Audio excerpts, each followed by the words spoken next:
Vamos entonces a compartir.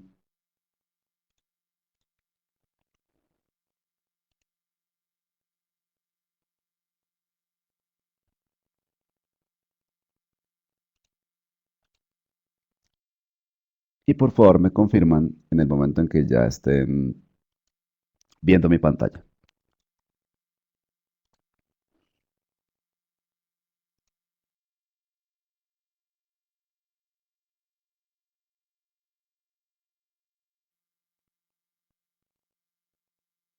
Perfecto. Entonces, recuerden, como siempre, en la parte superior todo lo que ustedes quieran comentar, hablar entre ustedes, y en la parte inferior solamente las preguntas, ¿ok? En la parte inferior solamente preguntas respecto al tema que nosotros estemos manejando. Por favor, abajo no escribir, abajo solamente preguntas. Bien, voy a hablarles hoy entonces sobre Adobe Muse. Ya en algunas charlas ya hemos estado hablando sobre esta aplicación. Insisto mucho sobre esta aplicación porque como les he dicho en varias ocasiones, em, en algún momento nosotros tenemos que trabajar con sitios web o con aplicaciones o tecnologías que tienen que ver con web. Cuando nosotros vemos cualquier sitio web, ese sitio web, recuerden, está basado normalmente en dos o tres tecnologías diferentes. Tenemos una tecnología, un lenguaje que es el lenguaje que genera la estructura, es decir, son como los cimientos de nuestro sitio web. Y tenemos otro lenguaje que está dando la parte de presentación. Normalmente, si nosotros abrimos los sitios web, la mayoría de los navegadores nos dejan ver el código de nuestro sitio web. Esto depende, por supuesto, del navegador, pero en este caso estoy trabajando con Chrome. Yo hago un clic derecho y selecciono la opción de mirar el source o la fuente de mi página web. Y aquí estamos viendo entonces todo el código que está estructurando y que está dándole la presentación a mi sitio web. Además del HTML y del CSS con el cual nosotros damos la estructura y la presentación de nuestro sitio web, también existen otros lenguajes adicionales. Dentro de estos lenguajes adicionales podemos trabajar con un lenguaje que se llama JavaScript. Y JavaScript es el lenguaje que me permite dar interactividad a nuestro sitio web. Por ejemplo, si nosotros queremos que se ejecute alguna tarea cuando hacemos clic sobre algún botón o sobre algún hiperlink, entonces esto lo podemos hacer con JavaScript. Esto entonces nos deja tres lenguajes básicos de la web. Tres lenguajes para la presentación o la parte que llamamos el front-end de la web. Tenemos entonces el HTML, tenemos el CSS y tenemos el JavaScript. Esos son los tres lenguajes básicos que necesitaríamos aprender a dominar cuando queremos diseñar nuestro sitio web. Hay otros lenguajes que hacen parte del backend, es decir, hacen parte del manejo de datos o el manejo de información, por ejemplo, cuando queremos que nuestro sitio web se actualice automáticamente, como por ejemplo los sitios web de un diario o de un periódico. Cuando ustedes entran a un diario o a un periódico, su sitio web se actualiza de forma automática y no es un diseñador que esté sentado cambiando la información cada determinado tiempo, sino que ya mediante unos lenguajes de backend podemos conectarnos a una base de datos que se está alimentando y sacar esa información y mostrarla dentro de nuestro sitio web. Existen varias aplicaciones que nos permiten trabajar o diseñar dentro de un sitio web, pero hace ya un par de años, o desde hace un par de años, Adobe nos ha presentado esta aplicación que se llama Muse. Muse es una aplicación que está orientada a diseñadores y que permite que no tengamos que conocer este código HTML o conocer este código CSS o JavaScript para que podamos crear sitios web. Lo que hace Muse es crear sitios web HTML5. Quiere decir HTML5? HTML5 es básicamente una marca bajo la cual se han parado o se han cubierto varias tecnologías o varios lenguajes. Es decir, HTML5 incluye HTML, es decir, el lenguaje de estructuración en su versión 5, incluye CSS3. Recuerden que el lenguaje CSS es el lenguaje de presentación, es decir, cuando yo quiero mostrar los colores, el tipo de fuente, los tamaños de mi sitio web, lo estoy dando mediante CSS. Y la versión CSS3 permite hacer cosas que anteriormente no se podían hacer, como las esquinas redondeadas, las sombras, se puede animar con CSS, etc. Y también JavaScript.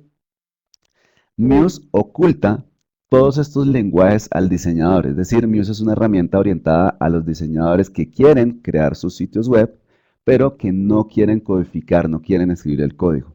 Estos sitios web que vamos a crear dentro de Muse son sitios web muy visuales y sitios web de tamaño pequeño, es decir, lo que nosotros llamamos normalmente micrositios web. Pueden ser portafolios de servicios, portafolios personales, pueden ser sitios web pequeños de pequeñas empresas. Es decir, nuevamente lo importante a tener en cuenta acá es que no podemos hacer un sitio grande con Muse. O sea, técnicamente lo podríamos hacer, pero administrarlo en realidad es muy difícil y es mejor hacerlo ya con otra aplicación. Muse comparte muchos menús y muchas funciones, atajos de teclados de aplicaciones gráficas que ya conocemos, especialmente de InDesign. Entonces, voy a venir al menú File y bajo el menú File voy a seleccionar la opción de crear un nuevo sitio. Y aquí tenemos la ventana y observen cómo esa ventana de creación de nuevo sitio se parece muchísimo a la ventana de creación de nuevo documento de InDesign. Si ustedes quieren ver capacidades de Muse dentro de la página de Adobe o dentro de la página de Muse dentro del sitio de Adobe, ustedes van a poder ver sin ningún tipo de inconveniente ejemplos muy interesantes de Muse.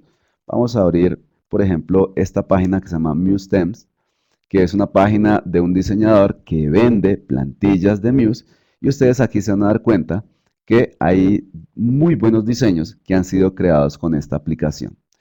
También dentro de la página de Adobe hay una página especial que se llama Sitio del Día de Muse, desde donde ustedes pueden encontrar también sitios web muy bien diseñados que Adobe los ha reconocido y los publica dentro de la página de Muse para que ustedes puedan ver las capacidades de esta aplicación. Yo tengo por acá un sitio relativamente sencillo.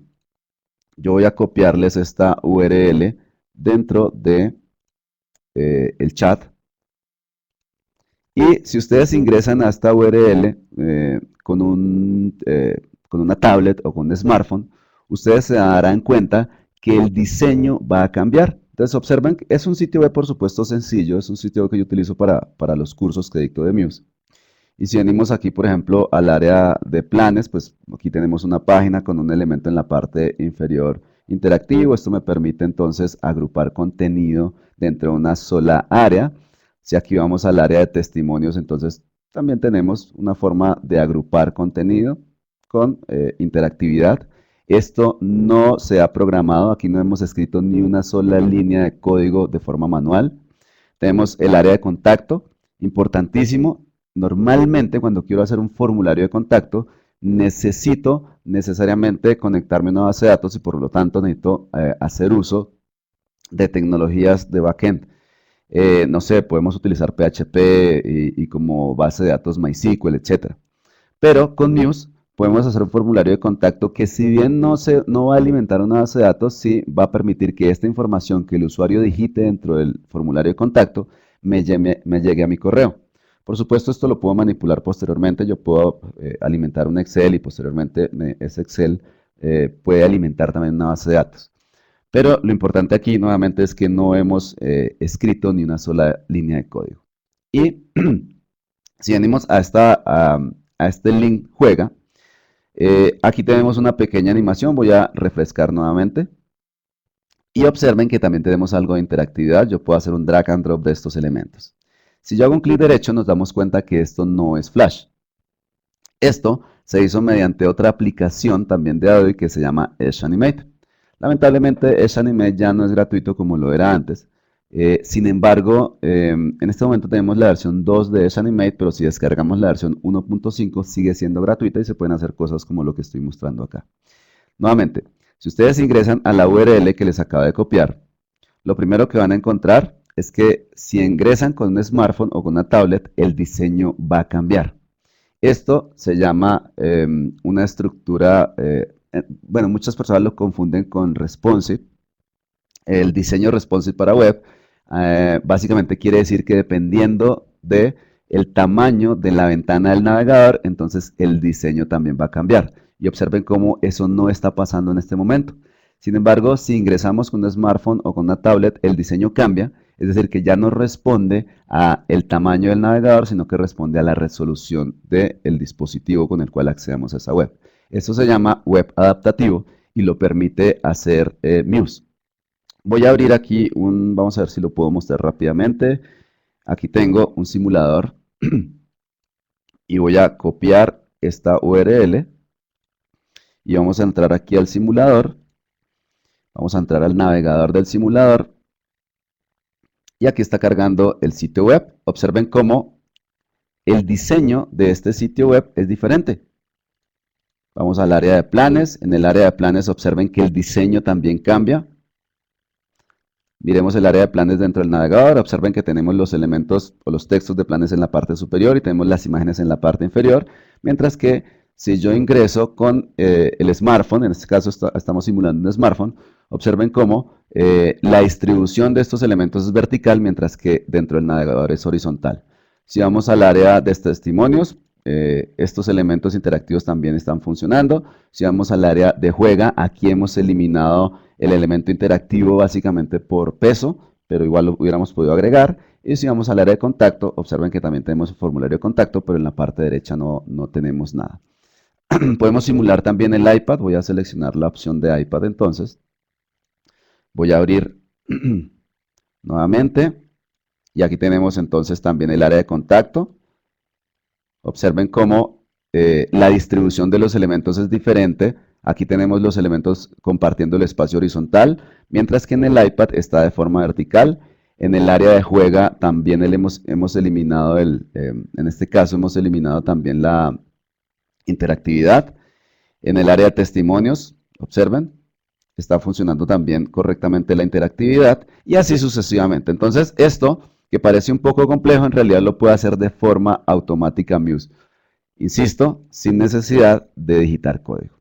Entonces voy a volver a Muse y en Muse vamos a crear un documento nuevo. Aquí tenemos la ventana de creación de documento nuevo y observen que me está pidiendo el tamaño de la web, el ancho, el alto, etcétera, el número de columnas. Las columnas simplemente son para alineación. Vamos a decirle, por ejemplo, que vamos a utilizar 9 columnas y los espacios los vamos a dejar por defecto. Entonces hago clic y aquí tenemos entonces en la parte inferior el área de páginas maestras y en la parte superior el área de páginas de contenido. Muy similar a lo que nosotros tenemos dentro de InDesign, por ejemplo. Por supuesto, en InDesign tenemos un panel. Aquí tenemos un área que se llama el área de planeación.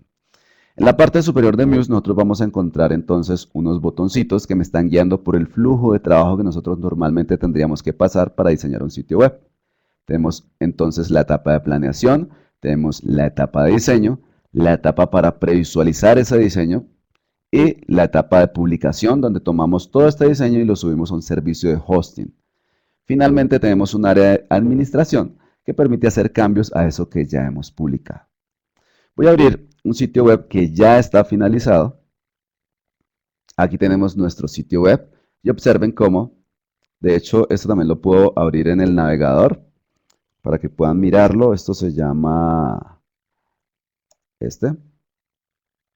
También les voy a dejar la URL dentro del chat. Y observen cómo aquí tenemos, observen un slideshow o un elemento interactivo dentro de este home. Observen cómo si nos ubicamos sobre cada uno de los botoncitos, mediante el rollover está cambiando el contenido. Esto normalmente se hace mediante JavaScript porque tenemos interactividad o mediante jQuery. Observen cómo en el menú, en la parte superior, si yo cambio de página automáticamente, entonces hay un fondo, una barrita que me está indicando que esta es la página activa. Aquí tenemos un mapa interactivo. Si hacemos clic sobre ese mapa interactivo, entonces observen cómo hay un contenido que está variando en la parte derecha. Tenemos un área de testimonios, algo similar a lo que teníamos en el otro ejemplo, pero la diferencia es que aquí hacemos clic sobre la imagen y está cambiando el contenido de la parte inferior. Un área de galería.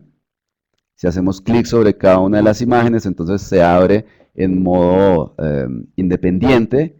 Esto se llama un lightbox y podemos navegar entre cada una de las imágenes y en la parte inferior tenemos el pie de foto.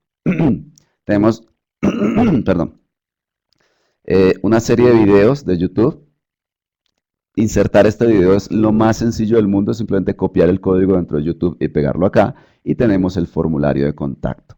De hecho, Muse es una aplicación que está evolucionando muchísimo. Entonces, más o menos cada 2 o 3 meses se le están agregando actualizaciones a esta aplicación y Aunque no puedo decirle exactamente qué es lo que va a pasar, pero más o menos en un mes, 2 meses, se va a agregar una actualización bastante importante a Muse, donde se van a poder agregar elementos externos de una forma muchísimo más fácil. Entonces, esa es una aplicación que vale la pena tener en cuenta nuevamente para hacer sitios web. Este sitio, entonces, que ya está publicado en la dirección que yo les estaba mostrando, aquí ya lo tengo. Observen cómo tenemos en el área de planeación, observen que estoy en el área de planeación de este sitio que se llama Viajacol, y aquí tenemos entonces las diferentes páginas que hacen parte de ese sitio web. Tenemos entonces la página de inicio, la página de destinos, la página de testimonios, galería, nosotros, contacto, etcétera, etcétera, y en la parte inferior las páginas maestras. ¿Cómo realizamos nosotros estos elementos interactivos? Observen, por ejemplo, recuerden este slideshow que les estaba mostrando, o recuerden, por ejemplo, este elemento interactivo que les estaba mostrando también en esta página. Si nosotros vemos en la parte superior, vamos a entrar a esta página en blanco, vamos a entrar a la página maestra.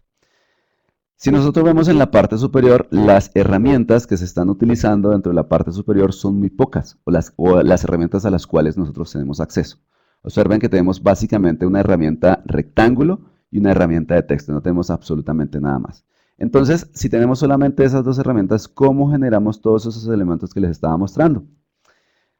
Uno de los paneles más importantes de Muse es este panel que se llama el panel de widgets o la librería de widgets. Y la librería de widgets tiene una serie de carpetas que contienen elementos interactivos ya prediseñados, que lo único que yo tengo que hacer es arrastrarlos hacia la página y empezar a cambiar su contenido. Por ejemplo, voy a crear la navegación de esta página. Como cerré la página, estoy ahora en el área de planeación y vamos a empezar a crear otras páginas.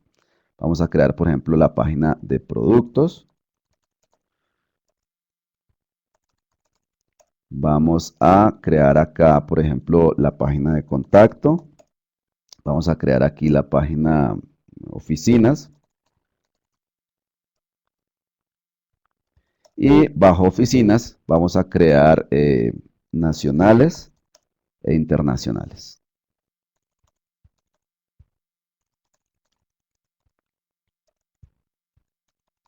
Listo, entonces, como ya tenemos este mapa de navegación o esta estructura o esta planeación de mi sitio web, observen qué podemos hacer. Vamos a ir a la página maestra, simplemente yo hago un doble clic para entrar a la página maestra y empiezo a crear los elementos gráficos que se van a replicar dentro de las páginas internas, porque es una página maestra. Entonces voy a tomar la herramienta rectángulo, vamos a hacer un rectángulo aquí, vamos a cambiarle de color, vamos a aplicarle, por ejemplo, este color. De hecho, voy a quitarle también el color de contorno. Y en la parte superior normalmente necesitamos el menú de navegación. No necesariamente tiene que estar en la parte superior, por supuesto. Pero, entonces en el panel de widgets, observen que vamos a ir a un panel que se llama menús, o una categoría o carpeta que se llama menús, y tenemos menú horizontal y menú vertical. Yo quiero utilizar el menú horizontal, entonces yo arrastro, y observen que automáticamente arrastro se está generando un menú de navegación totalmente funcional sin necesidad de que yo escriba ese código o codifique de forma manual ese menú de navegación. ¿Cómo configuro ese menú de navegación? Muy sencillo, yo vengo a este círculo que está en la parte derecha con una flechita, hago un clic y observen que aquí tenemos la opción de configurar ese menú de navegación, los espacios, puedo configurar si quiero solamente las páginas de la navegación superior o también todas las páginas, incluyendo las páginas jerárquicamente que se encuentran en la parte inferior, etcétera, etcétera. Si yo quiero una galería de imágenes, por ejemplo, vamos a cerrar entonces la página maestra. Observen cómo los elementos se están replicando, entonces vamos al home y si quiero, vamos a ir al área de composiciones y en el área de composiciones vamos a seleccionar, por ejemplo, esta primera composición que es muy sencilla, la arrastro. Y lo único que yo necesitaría hacer acá es empezar a reemplazar el contenido. Observen que yo puedo previsualizar. Vamos a hacer clic sobre el botón de Preview. Y acá tenemos entonces el menú de navegación en la parte superior. Tenemos el elemento o el widget que yo copié. Observen que aquí podemos ver un poco su funcionalidad. Si hago clic sobre cada uno de estos elementos en la parte superior, cambia el contenido en la parte si hago clic en la parte inferior, cambia el contenido en la parte superior, que por supuesto en este momento es un rectángulo, pero que yo puedo reemplazar. Voy a hacer un pequeño ejemplo aquí porque ya se me acabó el tiempo, pero si yo quiero reemplazar, simplemente selecciono esta caja, voy al área de relleno y le voy a decir que quiero cargar una imagen. Voy a seleccionar, por ejemplo, esta imagen, hago clic en OK y aquí tenemos la imagen. Voy al área de previsualización y observen cómo en estos dos, como no hemos cargado imagen, pues está el cuadrito gris, pero aquí ya podemos ver nuestra imagen, esa transición la puedo configurar, etcétera, etcétera. Como pueden ver entonces, Muse es una aplicación, insisto, que vale la pena analizar, vale la pena tener en cuenta. Si ustedes son desarrolladores o personas que escriben de forma manual su código, seguramente no les va a interesar Muse y es totalmente entendible, porque como desarrolladores ustedes quieren tener el control de su código. Pero si ustedes son diseñadores que no quieren escribir el código, sino que quieren tener una herramienta gráfica para hacer micrositios web, Muse es la herramienta perfecta con la cual ustedes pueden empezar a trabajar. Voy a hacerles un último ejemplo antes de finalizar. Voy a ir al área de contacto, al menú de contacto. Aquí tenemos un formulario también de contacto, que simplemente lo que hacemos es arrastrar. Y como ya sabemos, para configurar estos widgets, hacemos clic sobre este círculo y aquí simplemente definiríamos el email a donde quiero que llegue la información que está digitando el usuario dentro de mi sitio web. Y más hacia en la parte inferior yo puedo agregar o eliminar campos de ese formulario. Aunque aquí se encuentran en inglés los elementos o los nombres de cada campo, yo los puedo reemplazar de forma manual sin mayor inconveniente. Y cuando ya hemos hecho la finalización del diseño, bajo el menú File, entonces nosotros podemos realizar el proceso de publicación de este sitio, es decir, coger estos elementos, exportarlos a HTML, CSS y JavaScript sin que yo tenga que trabajar con ese código y subir esos archivos a un servicio de hosting. Cuando selecciono la opción de Publish, sube a un servicio de hosting que se llama Business Catalyst, que es de Adobe, pero también puedo subirlo a cualquier servicio de hosting mediante esta opción de subir mediante el servicio FTP, o también puedo exportar HTML, todo esto, y finalmente hacer el proceso de publicación de forma manual mediante otro servicio de FTP. Esto entonces es una rápida muestra de lo que se puede hacer con Adobe Muse. Posteriormente vamos a hacer ejemplos más prácticos en los diferentes PS de viernes, ejemplos de diferentes widgets, ejemplos de menús, ejemplos de galerías, etcétera, etcétera. Pero les recomiendo, si todavía no han empezado a trabajar con HTML, esta es una buena opción para que ustedes empiecen a conocer el mundo web, para que empiecen a hacer pruebas de publicación de pequeños sitios web. Las preguntas recuerden hacerlas en la parte inferior. En el área de preguntas las vamos a responder al final de la sesión. Y por ahora voy a darle la bienvenida a Ignacio. Ignacio, ya puedes probar el sonido, ya puedes empezar.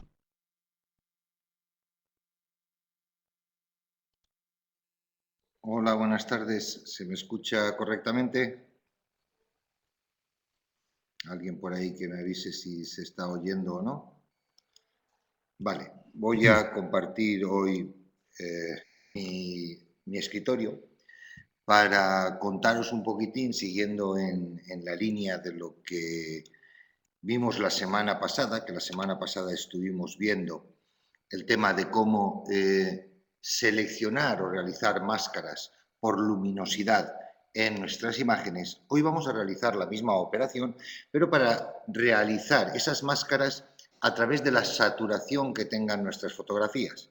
Y de ese modo poder trabajar o no la saturación en diferentes zonas de nuestra fotografía, si queremos trabajar las zonas más saturadas o menos saturadas. Para ello, lo que tenéis que tener en cuenta es que existen capas de ajuste que me van a permitir trabajar la saturación, como sería tono y saturación. Aquí yo voy a poder, como estáis observando, modificar la saturación de mi fotografía en su totalidad o editando manualmente la máscara de capa. Pero en un momento dado, lo que voy a pretender es realizar una selección de las zonas con mayor... ¿Sí? ¿Se me escucha mejor ahora? ¿Hay algún problema con el audio?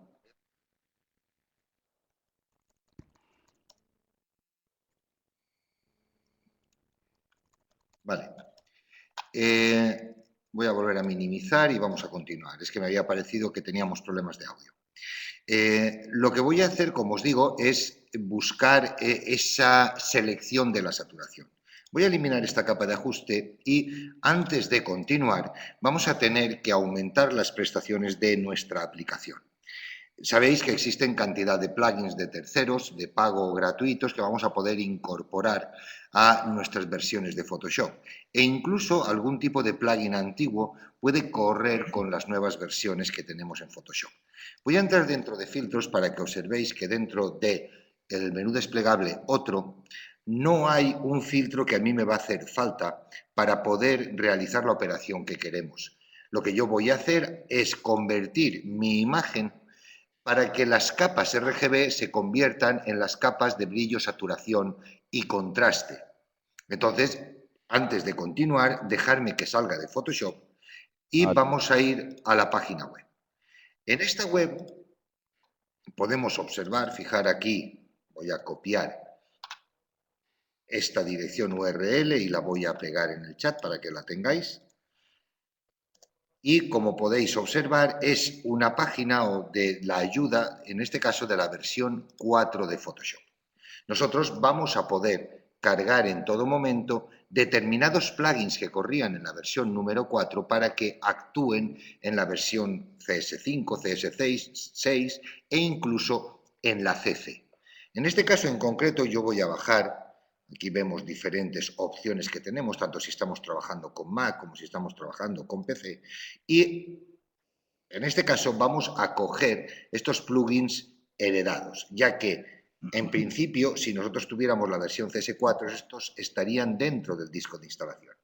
Como digo, si tenemos un Mac o un PC, vamos a acceder a cualquiera de estos links para poder bajar una serie de plugins adicionales, como son estos, para rellenar con textura, para desplazamiento, etcétera, pero este en concreto, HSB, HSL, es el que a mí me interesa tener cargado dentro de mi aplicación. Si yo activo cualquiera de los dos, tanto para Windows como para Mac, me voy a ir a una serie de actualizaciones desde versiones más antiguas hasta versiones mucho más recientes como la CS6 y voy a poder obtener los plugins que yo quiera. En este caso en concreto, yo voy a descargar este plugin opcionales de Photoshop CS5. Como veis, la fecha de salida es del 9 del 2 del 2010. Una vez yo haya hecho el clic correspondiente, voy a ir a una página donde me va a decir qué es lo que voy a descargar. Aquí tenemos estas informaciones a través de el texto que nos está explicando qué es lo que estamos buscando y por otro lado procedemos a la descarga.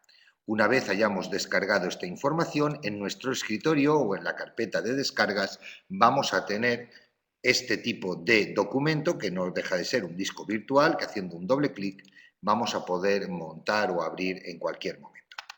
Fijaros que aquí tenemos los plugins, estos son los plugins adicionales que yo he bajado, voy a cerrar el resto de ventanas. Aquí, en concreto, yo lo que voy es a trabajar única y exclusivamente con este comando, perdón, con este archivo, que es el archivo de los plugins o multiplugins opcionales que habían dentro de este disco que me he descargado y para ello, como siempre, voy a ir a la carpeta de Photoshop y dentro de la carpeta de Photoshop, dentro de la carpeta de plugins, voy a cargar y a copiar este archivo. Ya tenemos aquí el archivo. Daros cuenta que estoy trabajando con la versión CC, aunque me he bajado, en este caso creo que es de la CS5, yo estoy trabajando con la CC, pero cuando abra mi aplicación, dejarme que también prepare para abrir aquí esta imagen. Vamos a que abra la aplicación.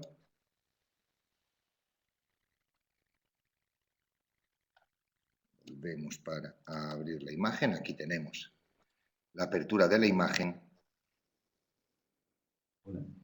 Y ahora cuando entre dentro de filtros, fijaros como ya tengo cargado ese filtro y ya lo puedo utilizar. Antes de continuar, dejadme que os muestre una cosa. Voy a generar un documento nuevo. A este documento nuevo voy a aplicarle un degradado.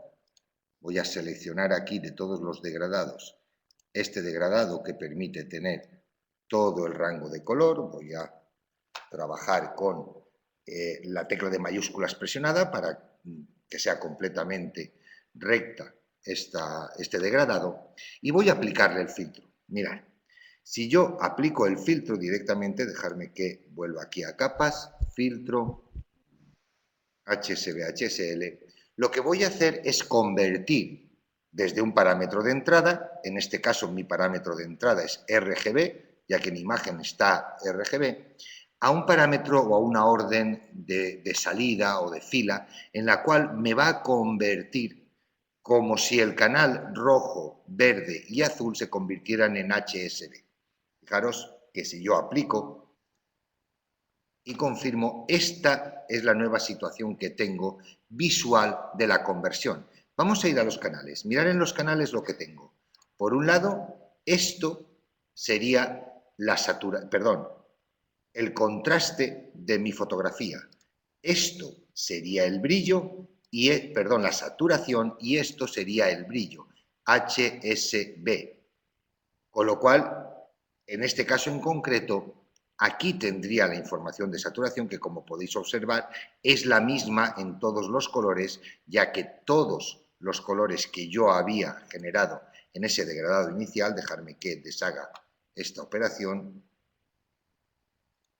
todos estos colores tienen la misma saturación. Si queréis, aquí podíamos ir a HSB y seleccionar el color que seleccione. Como podéis ver en la saturación, es del 100%. Si yo modificara la saturación de mi imagen, vamos a poner aquí una capa de tono y saturación, voy a bajar la saturación, pero en lugar de aplicarla directamente, la voy a aplicar a través de un degradado. Voy a coger un degradado, voy a trabajar sobre la máscara de capa y aplico este degradado. Daros cuenta cómo estoy invirtiendo la saturación. Ahora voy a hacer lo mismo. Voy a copiar todo esto en una nueva capa, y a esa capa le voy a aplicar ese filtro que me convierte la imagen de RGB a HSB. Vamos a analizar los filtros, los canales. Si os dais cuenta, el canal rojo, recordáis que es HSB, con lo cual el canal rojo tendrá la información de tono, el canal verde la información de saturación y el canal azul la información de brillo. El brillo es similar, sin embargo, aquí podemos ver que la saturación ha modificado arreglo al valor contrario al que nosotros teníamos aquí. Daros cuenta que la selección que conseguimos es que en la zona inferior de la saturación, dejar que oculte el resto,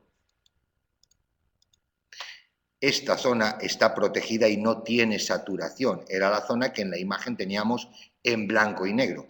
Y esta zona superior es la que teníamos en color. Vamos a realizar esta misma operación, pero sobre una imagen real. Aquí tenemos esta imagen, y sobre esta imagen voy a hacer lo que he hecho antes. Primero que nada, voy a presionar la tecla de comando Alt y mayúsculas, y la comando J.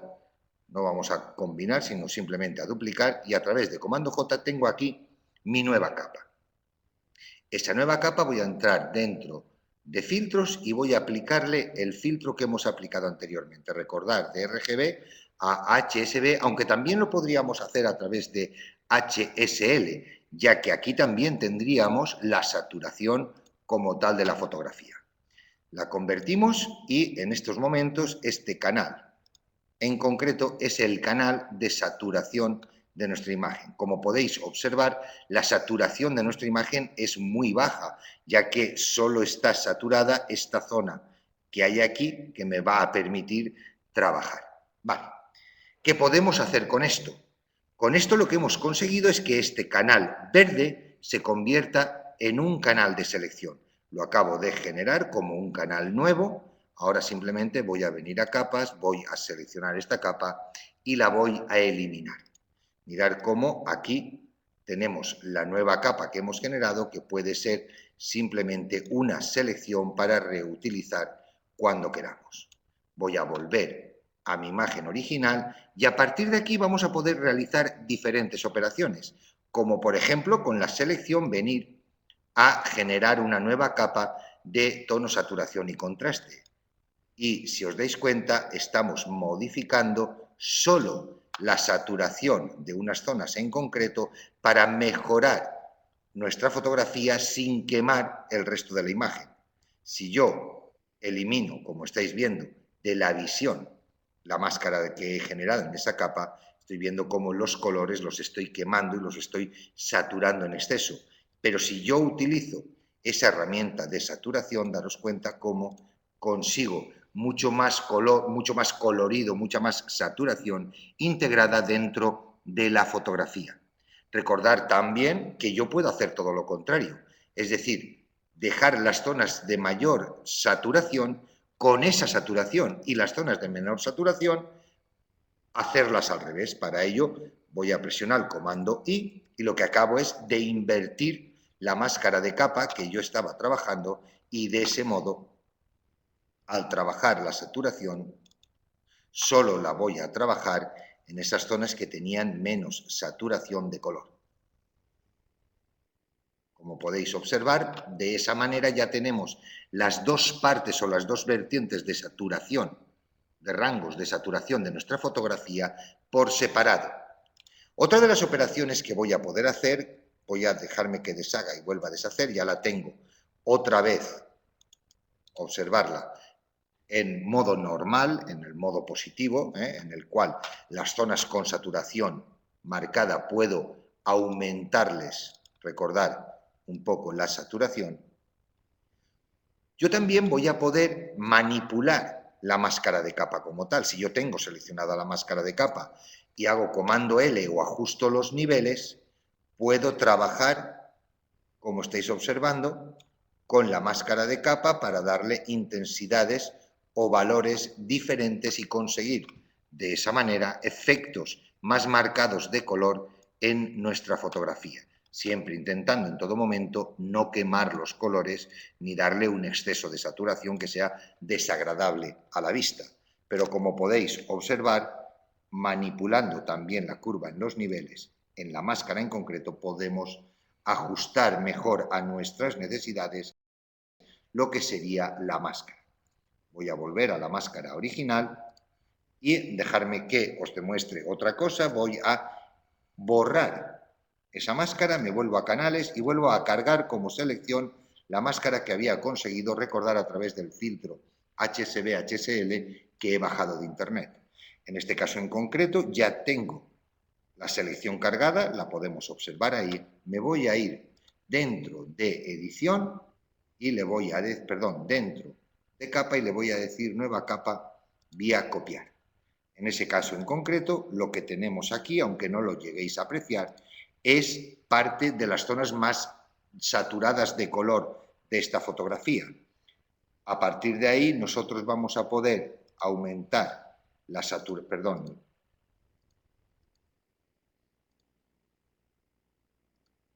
exacto. A través de multiplicar vamos a poder, como podéis observar, ir trabajando también con esa intensidad del color. Dejarme que vuelva a duplicar esta capa. Como podéis observar, aunque está oscureciendo en un porcentaje muy bajo las zonas neutras o con menos color, conseguimos dar mayor intensidad a nuestra fotografía. En próximos cones de PS de viernes os demostraré también lo que la semana pasada estuvimos haciendo de selecciones por luminosidad o máscaras por luminosidad, cómo podemos aplicarlas en un ejercicio práctico como hemos hecho hoy con la de máscara de saturación y de esa manera poder encontrarle utilidad. Recordad lo que también os comento siempre. A partir de esta técnica que vosotros habéis podido observar, vais a tener que desarrollar vuestro propio flujo de trabajo y conseguir de esa manera integrarlo en los retoques que vosotros hagáis. y en el gusto o la tendencia que en el resultado final de la fotografía tengáis. Espero que esta técnica os haya gustado y vamos ahora a pasar a la parte de preguntas y le dejo también ya el micrófono.